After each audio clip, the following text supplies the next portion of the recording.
दीक्षा ग्रहण करके आजीवन मर्यादा में रह के ये सफलता प्राप्त कर लेते हैं, उनके ऊपर परमात्मा की विशेष रजा होती है।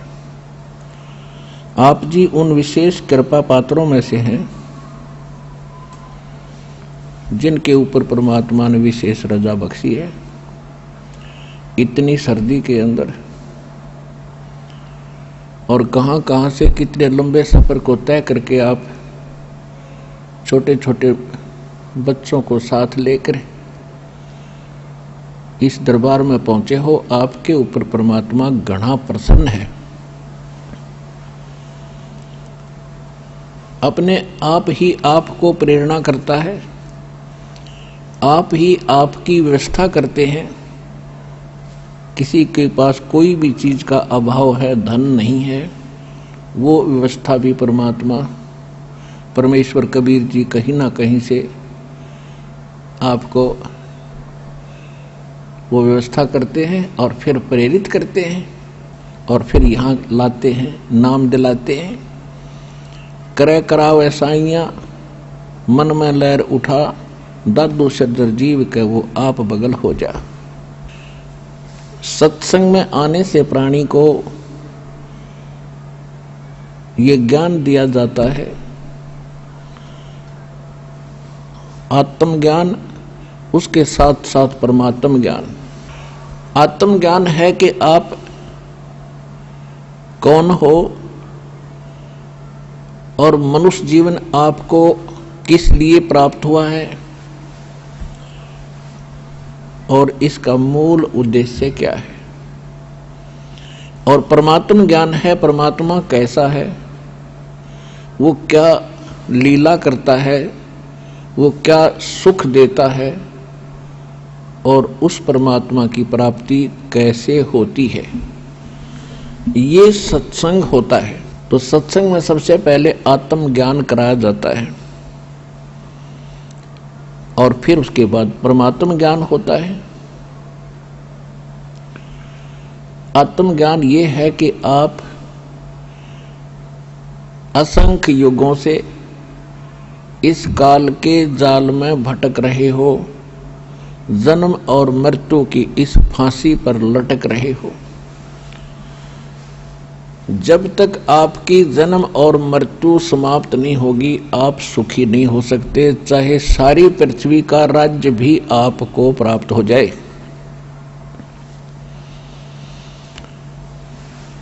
क्योंकि यहां वो सुख है ही नहीं 21 ब्रह्मांड में।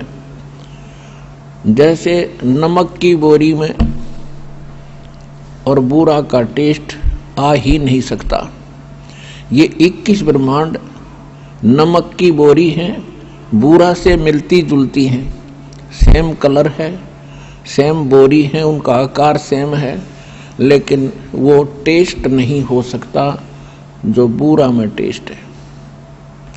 वो सतलोक के अंदर वो सुख है जिसकी खोज हम यहाँ कर रहे हैं, इस नमक के बोरे में। ये सपने में भी ना सोचना कि आप यहाँ सुखी हो सकते हो। इन व्यवस्थाओं को पाकर कोई निर्धन सोचता है धनवान हो जाऊं, घना सुखी हो जाऊंगा।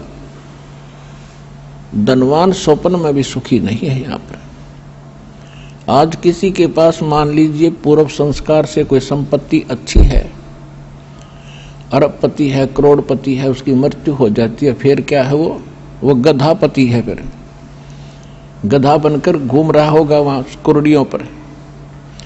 तो ये आत्मज्ञान है।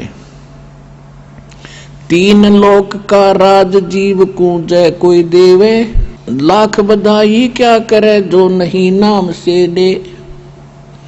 तीन लोक का राज जीव को जय कोई दे, लाख बधाई क्या करे जो नहीं नाम से ने। कहने का भाव ये है, परमात्मा सूक्ष्म वेद में बताते हैं कि ठीक है, अपने संस्कारवश चाहे कोई गरीब है, अमीर है, ताकतवर है, बलवान है या निर्बल है, निर्धन है, परमात्मा की भक्ति सबको करनी होगी। और जिसके पास भक्ति नहीं है वो चाहे तीन लोक का भी पति बन जावे, स्वामी बन जावे। कहते हैं क्या बधाई दे रहे उसको, वो तो अंत में दुर्गति को प्राप्त होगा। और एक निर्धन कंगाल भक्ति कर रहा है और वो उस पूरी पृथ्वी और 3 लोक के स्वामी से भी ज्यादा महत्वपूर्ण है, ज्यादा वो कीमत का व्यक्ति है। परमात्मा कहते हैं राम रटत दारिद्र भलो, दारिद्र में निर्धन, नाम रटत निर्धन भलो, टूटी घर की छान, वो कंचन महल किस काम के, जहां भक्ति नहीं भगवान। परमात्मा समझाना चाहते हैं कि भक्ति करने वाला प्राणी भले ही कितना ही निर्धन हो और उसके घर की छान यानी छत भी टूटी हो झोपड़ी की, और जिसके सोने के महल हो भक्ति ठीक करता ना हो, तो उसके विषय में परमात्मा कहते हैं वो कंचन महल किस काम के, जहां भक्ति नहीं भगवान। परमात्मा कैसा है, कैसे मिलता है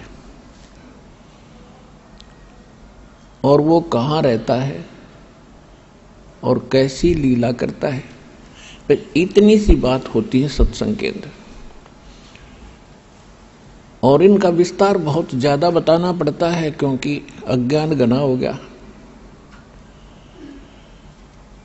वेद स्वयं बताते हैं कि परमात्मा स्वयं आते हैं सतलोक से चलकर और अपनी महिमा का ज्ञान और अपने पाने की विधि स्वयं ही बताते हैं, क्योंकि अध्यात्म मार्ग परमात्मा का होता है और परमात्मा ही बता सकता है। अन्य कोई किसी प्रकार से कोई साधना साधक करके अनुभव करने की चेष्टा करता है तो इनकम्प्लीट ही रहता है, क्योंकि यहाँ का भगवान जो है, जो यहाँ का स्वामी है, ये काल भगवान, ये नहीं चाहता कि यहाँ मेरे जाल में फंसे हुए प्राणियों को उस पूर्ण परमात्मा की जानकारी हो जाए और उसके पाने की विधि प्राप्त तो बिल्कुल नहीं होने देता, जिसके परिणाम स्वरूप आप देख रहे हो विश्व में कहीं पर भी सत साधना नहीं है, सत भक्ति नहीं है। इस सतलोक आश्रम बरवाला जिला हिसार ने छोड़ के पूरे विश्व में अब प्रथम बार कोई व्यक्ति ये बात सुनता है तो वो उसके ये बात अच्छी सी नहीं लगती, उसके गले उतरे नहीं। और जिस समय ये प्रमाण देखोगे सदग्रंथों के अंदर गूढ़ रहस्यों को स्वयं आंखों से देखकर जानोगे, फिर आप सहर्ष स्वीकार करोगे कि सचमुच इस विश्व में सत भक्ति किसी के पास नहीं है और सत साधना शास्त्र अनुकूल भक्ति के बिना जीव मुक्त नहीं हो सकता। अब जैसे किसी ने जंडी काटनी हो, एक पेड़ होता जंडी, और उसके काटने का तरीका क्या होता है, एक कुहाड़ा होता है, कुहाड़ी पैनी लोहे से बनी हुई, और फिर आरी होती है लोहे के दांतों वाली। उसके स्थान पर यदि कोई काठ का हथौड़ा लेकर और उससे काटने का प्रयत्न करे तो कभी नहीं काट सकता। तो यथार्थ जो साधन है उस जंडी के काटने के, वही प्रयोग करोगे तो वह जंडी बहुत आसानी से कटेगी। ठीक इसी प्रकार ये जन्म मरण का रोग रूपी जंडी हमारा जामगी, इसको काटने के लिए वो शास्त्र अनुकूल साधना का प्रयोग करना पड़ेगा, और जो इस दास के अतिरिक्त विश्व में किसी के पास नहीं है वर्तमान में।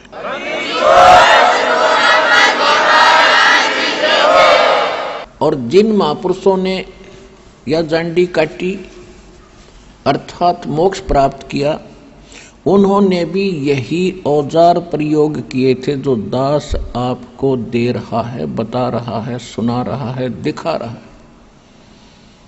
और इस तरह झंडी कटेगी, इसी से ये मोक्ष होगा।